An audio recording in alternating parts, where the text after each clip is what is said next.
Hey guys, I just wanted to do a quick little introduction for Google Slides and show you my little example base that I'm making. I'm making this for a history lesson on background of the Battle of Hastings, just who was William the Conqueror and why did he invade England.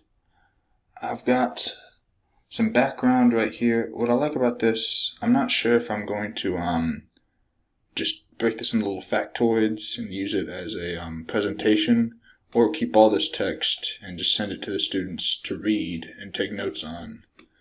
I'm not sure yet, and I like that it is flexible like that. And as you can see, we have all the options here. I can change the layout, change the theme, change the transition. And something I found very interesting is these add-ons.